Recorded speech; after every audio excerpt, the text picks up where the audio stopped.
ہمارے حیدرآباد کے ایک دوست ہیں عبدالستار ببر، جو فضا موویز کے پروپرائٹر ہیں۔ کافی عرصے سے یہ مختلف موضوعات پر ولاگز وغیرہ بناتے رہتے ہیں۔ ان کا اصرار تھا کہ حیدرآباد شہر پر بھی ایک ڈاکیومنٹری معلوماتی حوالے سے ولاگ بنایا جائے، تو بار بار ان کے اصرار پر ہم نے یہ طے کیا کہ ہم قدیم نیرون کوٹ اور موجودہ پکا قلعہ حیدرآباد پر ایک ولاگ بنائیں۔ جیسا کہ نیرون کوٹ سندھ کا قدیم ترین شہر تھا، تاریخ میں یہ تذکرہ بھی ملتا ہے کہ باختلاف روایات جب محمد بن قاسم نے 90 یا 93 ہجری میں دیبل بندر پر حملہ کیا تھا تو اس کی افواج نے ٹھٹھہ کی طرف جاتے ہوئے یا ٹھٹھہ سے واپس آتے ہوئے نیرون کوٹ کے قلعے میں قیام کیا تھا۔ کلوڑا دور حکمرانی میں نیرون کوٹ کا قلعہ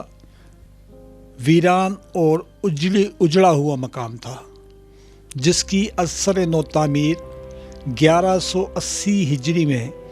میاں غلام شاہ کلوڑوں نے شروع کروائی، جو 2 سال کے اندر 1182 ہجری تک مکمل ہوئی۔ میاں غلام شاہ کلوڑوں نے نیرون کوٹ کے قلعے کی اثر نو تعمیر کروا کر اسے حیدرآباد کا نام دیا، شہر کو آباد کیا، لیکن سندھ کا دارالحکومت بدستور خدا آباد ہی رہا۔ 1197 ہجری بمطابق 1782 یا 83 عیسوی میں میر فتح علی خان تالپور نے سندھ کو فتح کیا تو انہوں نے بھی خدا آباد کو ہی دارالحکومت برقرار رکھا، اور اقتدار سنبھالنے کے 2 سال بعد 1199 ہجری بمطابق 1785 یا 86 عیسوی میں حیدرآباد کو سندھ کا دارالحکومت بنایا۔ قدیم ترین نیرون کوٹ اور موجودہ پکا قلعہ حیدرآباد کی جو سب سے خوبصورت تعمیر یا چیز تھی وہ تھا پکے قلعے کا حفاظتی چبوترا۔ اس حفاظتی چبوترے کو 1843 میں اپنی حکومت قائم ہونے کے بعد انگریز سرکار نے مسمار کر دیا۔ جس مقام پر وہ چبوترا تھا اسے اب پکا قلعہ چوک کہا جاتا ہے۔ قیام پاکستان کے بعد تالپور حکمرانوں کا شاہی محل، شاہی مسجد اور وہ مقدس کمرہ جس میں قدم گاہ مولا علی علیہ السلام والی مقدس زیارت گاہ رکھی گئی تھی، اسے بھی منہدم کر دیا گیا، جس کے بعد پکے قلعے کی صرف ایک ہی خوبصورت چیز باقی بچتی تھی، جو تھا پکا قلعہ کا شاہی دروازہ، جسے 2 ستمبر 2021 میں محکمہ آرکیالوجی سندھ اور ان کے پرائیویٹ ٹھیکیدار کی بھرپور نااہلی کے مظاہرے کے نتیجے میں انتہائی لاپرواہی اور بے دردی کے ساتھ گرا دیا گیا، اور اس دروازے پر نصب کیا گیا سنگ بنیاد والا سنگ مرمر کا وہ کتبہ جو 3 بائی 3 فٹ کا تھا۔ اس کتبے پر دعائے ابراہیمی اور حضرات چہاردہ معصومین علیہ السلام کے نام کندہ تھے۔ وہ کتبہ بھی غائب کر دیا گیا، جس کا 2.25 سال گزر جانے کے باوجود بھی تاحال اب تک کوئی اتا پتہ نہیں ہے۔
اس وقت ہم موجود ہیں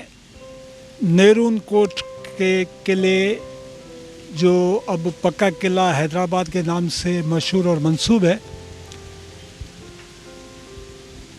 حیدرآباد شہر کی 80% آبادی کو یہ معلوم نہیں ہے کہ اس قلعے کے کتنے دروازے ہیں۔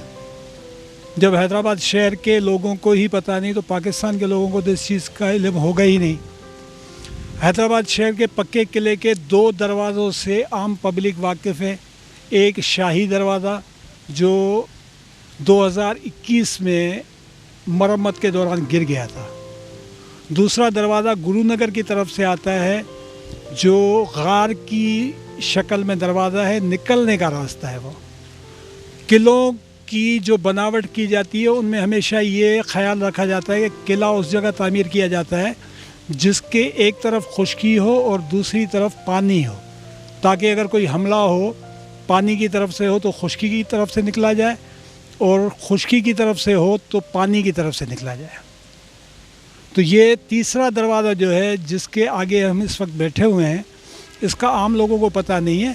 اس دروازے کا پتہ نہ ہونے کی ایک وجہ یہ بھی ہے کہ یہ عام راستہ نہیں ہے۔ اس دروازے کے بعد ایک حفاظتی فصیل بنائی گئی ہے پکے قلعے کی، اور یہ پکے قلعے کی پہاڑی سے باہر کچا علاقہ ہے۔ یہاں سے 2 سرنگیں، تاریخ یہ بتاتی ہے کہ یہ خشکی کا جو راستہ ہے یہاں سے 2 سرنگیں بنائی گئی تھی نکلنے کے لیے۔ ایک سرنگ یہاں سے نکلتی تھی حوصلی کی طرف، اور دوسری سرنگ یہاں سے عام طور پر یہ کہا جاتا ہے کہ مکی شاہ درگاہ تک جاتی تھی، لیکن کچھ عرصہ پہلے جب ٹھنڈی سڑک کی کھدائی ہوئی تھی تو وہاں سے یہ سرنگ برآمد ہوئی تھی، تو اس سے یہ لگتا ہے کہ یہ سرنگ تقریباً قاسم آباد تک جو ہے یہ جاتی تھی۔ یہ حفاظتی فصیل اور یہ علاقہ قلعہ بنانے والوں نے اس حفاظتی تدابیر کے تحت رکھا تھا کہ یہاں سے نہ کوئی آئے گا نہ جائے گا، نہ کوئی راستہ ہے، لیکن صرف یہاں پر انہوں نے خشکی کے راستے سے نکلنے کے لیے 2 سرنگیں بنائی تھی، اور اس کے دائیں جانب گھوڑوں کا استبل ہے۔ یہ سیڑھیاں تو بعد میں بنائی گئی ہیں، یہ چڑھائی تھی اور گھوڑے چڑھائی پر آسانی سے چڑھ اور اتر سکتے ہیں۔ آج ہم اس جگہ آئے، یہاں پر پاکستان بننے کے بعد ایک مزار بھی تعمیر ہوا ہے جسے سید نور محمد شاہ بخاری کے نام سے پہچانتے ہیں لوگ، اور یہاں پر عام طور پر لوگ اسے بابا کی گپا کے نام سے زیادہ پہچانتے ہیں۔ تاریخی کتب میں پکا قلعہ حیدرآباد میں ایک صحابی رسول کی قبر کی نشاندہی بھی کی گئی ہے۔ درباری مورخین و تاریخ دانوں کی اکثریت یہ لکھتی ہے کہ سندھ میں اسلام بروایات اختلاف 90 سے 93 ہجری میں محمد بن قاسم لائے، اور وہ بھی اس طرح کہ یہاں سے کسی مظلوم خاتون نے حجاج بن یوسف کو مدد کے لیے صدا دی، جو حجاج بن یوسف نے سرزمین عرب میں بیٹھے ہوئے اسی وقت سن بھی لی، اور اس نے فوراً اپنے بھتیجے و داماد محمد بن قاسم کی سربراہی میں کثیر فوج سندھ کی جانب حملہ کرنے کے لیے روانہ کی۔ اس فوج نے دیبل بندر ٹھٹرا پر حملہ کر کے نہ صرف اس خاتون کی داد رسی کی بلکہ سندھ سے کفر کا مکمل خاتمہ کر کے یہاں مکمل طور پر اسلام پھیلایا اور سندھ کو باب الاسلام بنا دیا، جبکہ التاریخ، تاریخ طبری و دیگر مستند تاریخوں کے مصنفین اپنی اپنی تصنیفات میں لکھتے ہیں کہ سندھ میں اسلام حضور اکرم کی دنیاوی حیات میں ہی پہنچ چکا تھا اور خلافت کے ابتدائی تینوں ادوار میں مزید پھیلا، جبکہ خلافت کے چوتھے دور میں تو سندھ کی کئی ریاستوں میں اسلامی حکومتیں بھی قائم ہو چکی تھیں۔ ہندوستان کے معروف تاریخ دان قاضی مبارک اطہر پوری سید سلمان ندوی اور سندھ کے تاریخ دان محمد وارث عباسی اپنی اپنی تصنیفات میں مختلف تاریخی کتب کے حوالہ جات سے یہ لکھتے ہیں کہ حضور اکرم نے سن 8 ہجری میں اپنی دنیاوی حیات میں ہی 5 صحابہ کرام کے وفد کو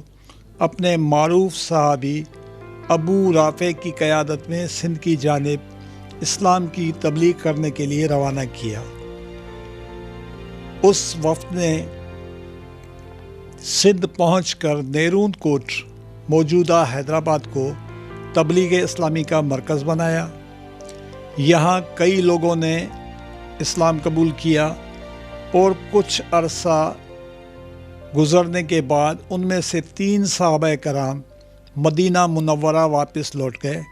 جبکہ 2 صحابہ کرام نے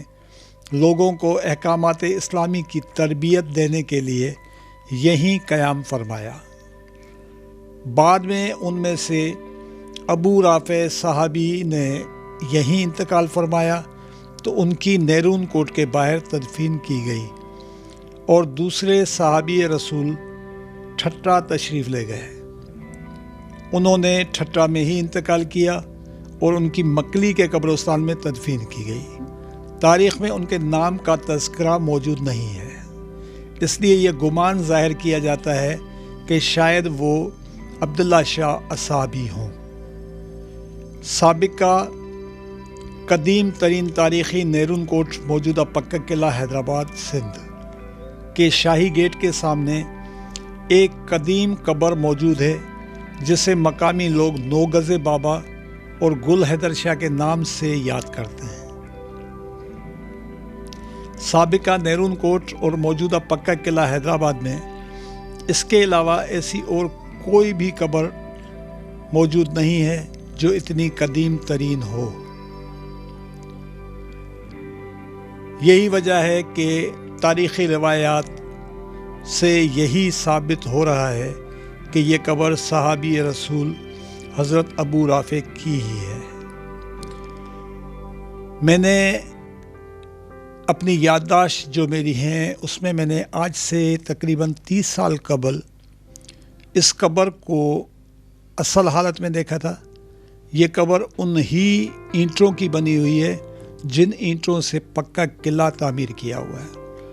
اس کے علاوہ ایک چیز اور بھی جو ذہن کو کلک کرتی ہے وہ یہ ہے کہ نوگز بابا یا گل حیدر شاہ بخاری،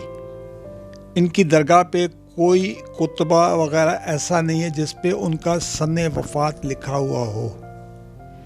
اس وقت ہم موجود ہیں نیرون کوٹ،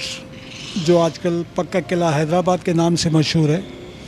اس کے مین گیٹ کے بالکل سامنے، جو شاہی دروازہ پکے قلعے کا تھا، اس کے بالکل سامنے ایک مزار ہے سید گل حیدر شاہ بخاری کے نام سے، جسے نوگز بابا بھی کہا جاتا ہے۔ تاریخ میں اس سلسلے میں کوئی معلومات نہیں ملتی سید گل حیدر شاہ یا نوگز بابا کے حوالے سے۔ باقی قاضی مبارک اطہر پوری انڈیا کے بہت بڑے رائٹر ہیں، ان کی ایک کتاب ہے خلافت راشدہ اور ہندوستان۔ اس میں انہوں نے لکھا ہے، محمد وارث عباسی سندھ کے رائٹر ہیں، انہوں نے حیدرآباد کی تاریخ میں لکھا ہے، مختلف کتب کے حوالہ جات سے، ایک سے زائد کتب کے حوالہ جات استعمال کیے انہوں نے۔ وہ لکھتے ہیں کہ حضور کریم نے اپنی حیات مبارکہ میں سن 8 ہجری میں 5 صحابہ کرام کو نیرون سندھ میں تبلیغ کے لیے روانہ کیا، جنہوں نے آ کے نیرون کوٹ میں اپنا ٹھکانہ بنایا۔ یہاں پر انہوں نے تبلیغ شروع کی، جس سے کئی لوگوں نے اسلام قبول کیا۔ پھر جب تبلیغ کا سلسلہ شروع ہوا تو ان میں سے 3 صحابہ واپس مدینہ لوٹ گئے، جنہوں نے یہاں کی رپورٹ پہنچائی حضور کریم کو، اور 2 صحابہ یہاں پر رک گئے۔ وہ قافلہ آیا تھا مشہور صحابی رسول، جن کے نام سے سائے ستہ کی کتابوں میں کئی احادیث روایات کی گئی ہیں، ابو رافع، صحابی رسول ابو رافع، ان کی قیادت میں یہ قافلہ آیا تھا بعد میں مصنفین لکھتے ہیں کہ ان میں سے 3 صحابہ واپس چلے گئے، 2 صحابہ یہیں رہے، ان میں سے ابو رافع کا انتقال پکے قلعے میں ہی ہوا، نیرون کوٹ میں۔ نیرون کوٹ کے گیٹ کے سامنے ان کی تدفین کی گئی، جبکہ ان کے ساتھی جو تھے دوسرے ان کو وہ چلے گئے ٹھٹرا، بعد میں ان کی ٹھٹرا میں رحلت ہوئی اور مکلی میں ان کی تدفین ہوئی۔ نام تاریخ میں ان کا نہیں ملتا،